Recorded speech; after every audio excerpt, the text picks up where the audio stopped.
আল্লাহ রাব্বুল আলামিন রমজান মাসটা দিয়েছেন বান্দাদের একটা স্পেশাল অফার হিসেবে। শুকনা কাঠকে আগুন যেভাবে জ্বালাইয়া দেয়, পুড়াইয়া দেয়, কোন বান্দা যদি রোজা রাখার মতো রাখতে পারে, আল্লাহ রাব্বুল আলামিন ওই বান্দার গুনাহগুলো তেমনি ভাবে জ্বালাইয়া পুড়াইয়া দেয়। মাহে রমজান এলো বছর ঘুরে, মুমিন মুসলমানের ধারে ধারে। মাহে রমজান এলো বছর ঘুরে, মুমিন মুসলমানের ধারে ধারে। রহমতেরই বাণী নিয়ে, মাগফিরাতের পয়গাম নিয়ে, রহমতেরই বাণী নিয়ে, মাগফিরাতের পয়গাম নিয়ে এলো সবার মাঝে আবার ফিরে। মাহে রমজান এলো বছর ঘুরে, মুমিন মুসলমানের ধারে ধারে। গুনাহ মাফের এই তো সুযোগ, আল্লাহর প্রিয় হওয়ার এই তো সুযোগ। গুনাহ মাফের এই তো সুযোগ, আল্লাহর প্রিয় হওয়ার এই তো সুযোগ।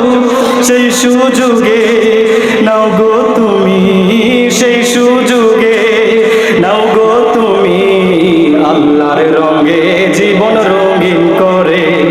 মাহে রমজান এলো বছর ঘুরে, মুমিন মুসলমানের ধারে ধারে। আল্লাহ রাব্বুল আলামিন বলেন, আস-সাওমু লি ওয়া আনা আজজি বিহি। রোজা আমার জন্য আর আমি নিজেই তার প্রতিদান দেব। আল্লাহ রাব্বুল আলামিনের জন্য রোজা।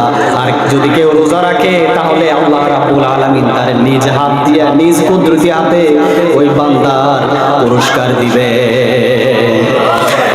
রোজাদারের জন্য খুশি দুইটা। এক নাম্বার খুশি হচ্ছে রোজাদারের সামনে ইফতার। ইফতার হচ্ছে রোজাদারের জন্য এক নাম্বার খুশি। সারাদিন ক্লান্তি ভরে, সারাদিন রোজা রাখার পরে, সারাদিন কাজকর্ম করে কষ্ট করে রোজা রাখার পরে যখন আমাদের সামনে ইফতারিগুলো হাজির করা হয়, আর যখন ইফতারিগুলো খাই, ইফতারি খাওয়ার পরে, শরবত খাওয়ার পরে, বিভিন্ন পানি খাওয়ার পরে বলেন অন্তরে প্রশান্তি আসে কিনা? যারা রোজা রাখে একমাত্র তারাই বলবে, তারাই জানে এটা কত শান্তি। আর যারা রোজা না রাখে তাদের কাছে কোনো শান্তি লাগে না। ছাগল ঘাস খাইলে যেমন লাগে তাদের কাছেও ঠিক এমন লাগে, ঠিক কিনা? দুই নাম্বার খুশি হচ্ছে আল্লাহ রাব্বুল আলামিনের রোজাদারের সামনে আসবেন, আল্লাহ রাব্বুল আলামিনের দিদার লাভ হবে। জান্নাতে যখন জান্নাতীরা যাবে, আল্লাহ রাব্বুল আলামিন ডাক দিয়ে বলবেন, ও জান্নাতীরা, কুরআনুল কারীমে আমি দুনিয়ার মধ্যে তোমাদেরকে যত নিয়ামতের কথা বলেছি, সবগুলো নিয়ামত কি পেয়েছো নাকি? আমার হাবিব হাদিস শরীফের মধ্যে তোমাদের জন্য যতগুলো নিয়ামতের কথা বলেছেন, তোমরা সবগুলো পেয়েছো নাকি? সবাই চিৎকার দিয়ে বলবো, হ্যাঁ আমরা পেয়েছি। কিন্তু একটা লোক দাঁড়িয়ে বলবে, আল্লাহ একটা জিনিস পাই নাই। আল্লাহ রাব্বুল আলামিন বলবেন, কি জিনিস পাও নাই? তখন ওই লোক বলবে, আল্লাহ আপনারই তো পাই না। সুবহানাল্লাহ। এবার আল্লাহ রাব্বুল আলামিন জান্নাতের মধ্যে বিশাল এক কনফারেন্স করবেন, বিশাল এক সভা করবেন। ওই সবার মধ্যে সারিবদ্ধভাবে সবাই বসে যাবেন। সবার সামনে যিনি সর্বশ্রেষ্ঠ একটা সিংহাসনে বসে যাবেন, সে আর কেউ নেই, সে হচ্ছে আমাদের কলিজার টুকরা নবী, নবী কুলের সম্রাট রাসূল আকরাম সাল্লাল্লাহু আলাইহি ওয়াসাল্লাম। চাঁদের চেয়ে সুন্দর তুমি নবী আমার কামলিওয়ালা, দু জাহানের বাদশা তুমি প্যারা নবী সাল্লাল্লাহু আলা, দু জাহানের বাদশা তুমি প্যারা নবী সাল্লাল্লাহু আলা। চাঁদের চেয়ে সুন্দর তুমি নবী আমার কামলিওয়ালা। আল্লাহু আকবার।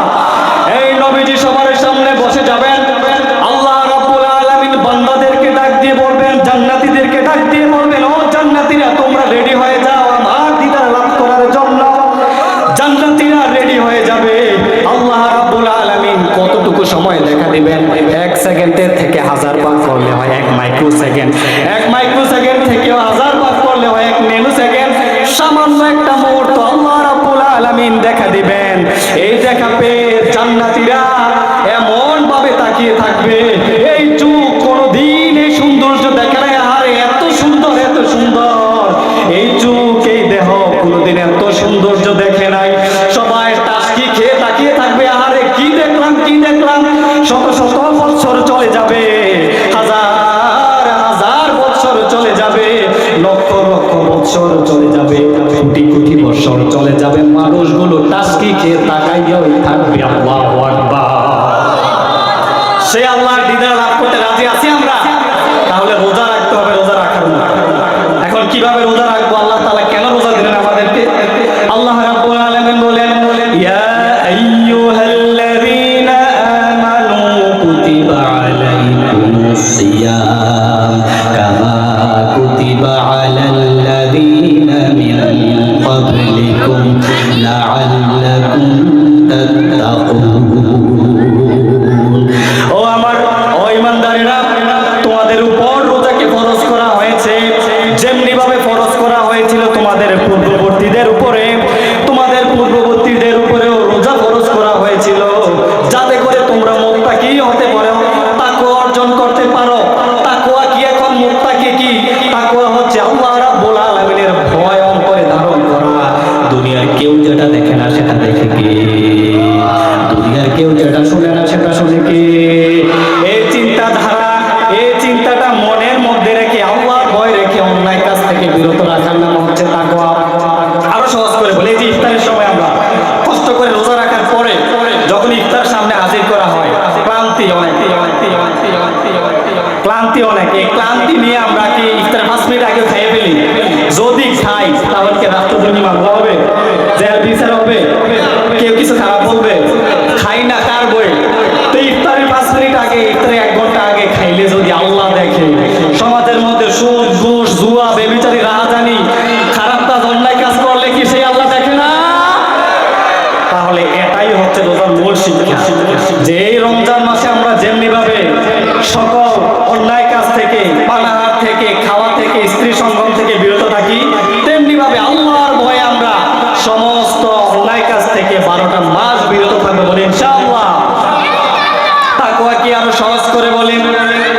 সাইয়েদনা ওমর রাদিয়াল্লাহু তাআলা আনহু একদিন তার শাসন আমলে ঘুরে ঘুরে দেখতেছেন, রাষ্ট্রের খোঁজ খবর নিতেছেন।